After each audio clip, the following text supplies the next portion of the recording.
മുട്ട ഉൽപ്പാദനം ഉണ്ടാക്കുക, അതുവഴി നമ്മുടെ കുട്ടികൾക്കൊക്കെ നല്ല പോഷകമൂല്യമുള്ള ഭക്ഷണം ലഭ്യമാക്കുക എന്നുകൂടിയാണ് ഇതിൻ്റെ ലക്ഷ്യം. അപ്പോൾ ഞാൻ ഈ ചടങ്ങ് ഉദ്ഘാടനം ചെയ്യുന്നു.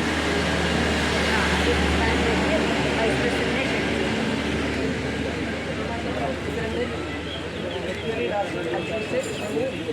നമ്മുടെ 2024-25 വാർഷിക പദ്ധതിയിൽ ഏർപ്പെടുത്തിയിട്ടുള്ള മുട്ടക്കോഴി വിതരണമാണ്.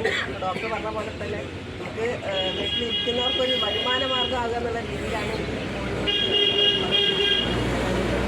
ചേർന്ന എല്ലാവർക്കും അഭിനന്ദനം അറിയിച്ചുകൊണ്ട് ഈ പരിപാടി ഉദ്ഘാടനം ചെയ്തുകൊണ്ടിരിക്കുന്നു.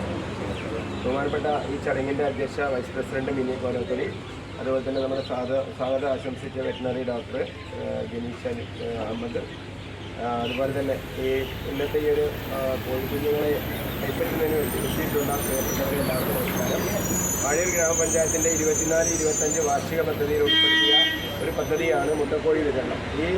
ഈ വർഷത്തെ പദ്ധതിയുടെ പ്രത്യേകത എന്ന് പറയുന്നത്, കഴിഞ്ഞ വർഷം വരെ നമ്മൾ വനിതകൾക്കായിരുന്നു ഇത് കൊടുത്തിരുന്നത്, വനിതകൾക്ക് ഉള്ള പദ്ധതിയായിട്ടായിരുന്നു വെച്ചിരുന്നത്. അപ്പോൾ പുതിയ മാർഗരേഖ പ്രകാരം വനിതകൾക്ക് മാത്രമായി ഇങ്ങനെ മുട്ടക്കോഴി വിതരണമൊന്നും പാടില്ല എന്ന് ഗവൺമെൻറ് അറിയിച്ചതിൻ്റെ അടിസ്ഥാനത്തിൽ ഈ വർഷം നമ്മൾ എല്ലാവർക്കും വനിതകളുടെ എന്നുള്ള പ്രത്യേകത ഇല്ലാതെ, കഴിഞ്ഞ വർഷമൊക്കെ വനിതകളുടെ പേരില്ലാത്തതുകൊണ്ട് മുട്ടക്കോഴി കിട്ടാതെ വന്നൊരു സാഹചര്യം ഉണ്ടായിരുന്നു. ഈ വർഷം അതുണ്ടാവില്ല. ഈ വർഷം പേര്, അതായത് ആണായാലും പെണ്ണായാലും ഒക്കെ എല്ലാവർക്കും പേരുള്ളവർക്കൊക്കെ കൊടുക്കുന്ന ഒരു സാഹചര്യമാണ് ഉള്ളത്. ഇപ്പം തന്നെ നമ്മുടെ 600ഓളം ആളുകളെ വിവരം അറിയിച്ചിട്ട് ഇപ്പോൾ 300 ആളുകളാണ് കോഴിക്ക് എത്തിയിട്ടുള്ളത്. ഈ ആദ്യത്തെ പ്രാവശ്യം പൈസ അടച്ചിട്ടുള്ളത്. പല വാർഡുകളിൽ നിന്നും കൃത്യമായിട്ട് അത് എത്തിക്കാൻ കഴിഞ്ഞിട്ടില്ല. പലർക്കും സമയത്തിന് പൈസ കഴിഞ്ഞിട്ടില്ല. ഏതായാലും 300-ലധികം ആളുകൾക്ക് ഈ പ്രാവശ്യം നമ്മൾ വിതരണം ചെയ്യുന്നുണ്ട്. നമ്മൾ ചെയ്യാനുള്ളത് 50 രൂപയാണ് നമ്മൾ അടയ്ക്കേണ്ടത്. 600 രൂപ പഞ്ചായത്ത്, ഒരു വ്യക്തിക്ക് 600 രൂപ പഞ്ചായത്തിൻ്റെ സബ്സിഡി ആയിട്ട് നൽകുകയാണ്.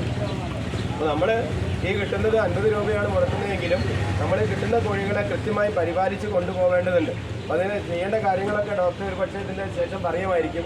നമ്മൾ സാധാരണ കൊടുക്കുന്ന ഭക്ഷണമൊക്കെ ആദ്യഘട്ടത്തിൽ കൊടുത്തു കഴിഞ്ഞാൽ ഒരു പക്ഷേ കോഴിക്കുഞ്ഞ് ജീവനോടെ ഉണ്ടാവണമെന്നില്ല. അതുപോലെ തന്നെ കുറുക്കനും നായയും ഒക്കെ ഉണ്ടാവും. അതിനൊക്കെ ആദ്യഘട്ടത്തിൽ നമ്മൾ അതിനെ സംരക്ഷിച്ച് നിർത്തേണ്ടതുണ്ട്. അല്ലാതെ നമ്മളിത് കൊണ്ടുപോയി ഒരാഴ്ച കഴിഞ്ഞ് ഇന്ന കോഴിനെ കുറുക്കം കൊണ്ടുപോയി എന്ന് പറയുന്ന സാഹചര്യമൊക്കെ ഒഴിവാക്കണം. അതിനെ കൃത്യമായിട്ട് പുറത്ത് വിടാതെ തന്നെ വളർത്തി ഇതിൻ്റെ ഗൗരവത്തിൽ തന്നെ നമ്മൾ എടുക്കണം. കാരണം ഒരാൾക്ക് 600 രൂപയാണ് നമ്മൾ ചെയ്യുന്നതെങ്കിൽ നമ്മൾ ആലോചിച്ച് നോക്കാം.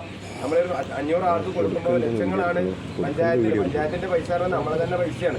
അപ്പോൾ അതിൻ്റെ ഒരു ഗൗരവം നമ്മൾ ഉൾക്കൊള്ളണമെന്ന് മാത്രം പറഞ്ഞുകൊണ്ട് ഈ പരിപാടിയുടെ ഔപചാരികമായ ഉദ്ഘാടനം നിർവഹിച്ചതായി അറിയിക്കുന്നു. ജയ് ഹിന്ദ്.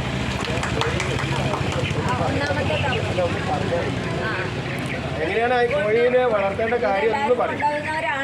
കൊണ്ടുപോകുന്ന കോഴികളെ എന്ന് പറഞ്ഞാൽ നമ്മൾ കുറച്ച് ദിവസങ്ങൾ എന്തായാലും അത് തന്നെ കോഴിത്തീറ്റ ഫാമിൽ വളർന്ന കോഴികളാണ്.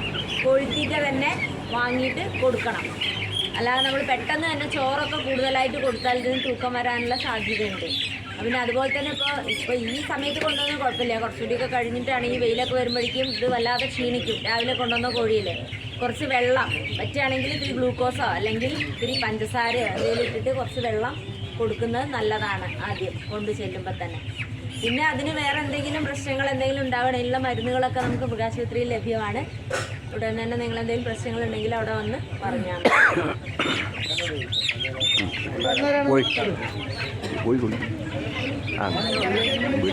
അവിടെ ഡോക്ടറെ കൈ വിട്ടില്ലേ കാണട്ടെ. ആ